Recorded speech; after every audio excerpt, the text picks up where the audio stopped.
नवनवीन व्हिडिओ पाहण्यासाठी व आमच्या सोबत राहण्यासाठी चॅनलला सबस्क्राइब करायला विसरू नका। तर बघा काय माहिती आहे, महाराष्ट्र विनियोजन अधिनियम 2025 सन 2025-26 अनुदान वितरण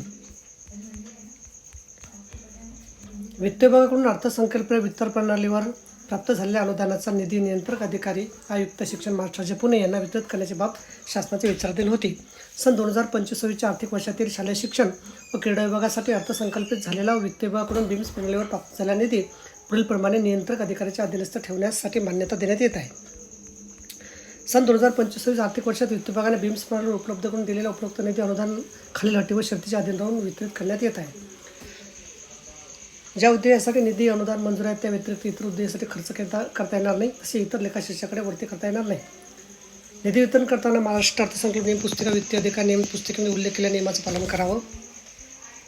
पदनिधीच्या अनुषंगाने वेतन निधी वाटपाच्या संदर्भात आवश्यक ते उच्चस्तरीय सचिव समिती मंत्रिमंडळ यांची मान्यता तसे वित्त विभागाने वेळोवेळी दिलेल्या सूचनेच्या अनुषंगाने कारवाई झाल्याची खात्री करण्यात यावी। खाजगी स्वयंसेवी संस्थांना अनुदान उपलब्ध करून देताना वित्तीय अधिकार नियम पुस्तिका 1978 भाग 1 उपविभाग 1 मधील अनुक्रमांक 27 नियम 149 प्रमाणे सक्षम अधिकाऱ्याची मान्यता घेऊन अनुदान अदा करावं।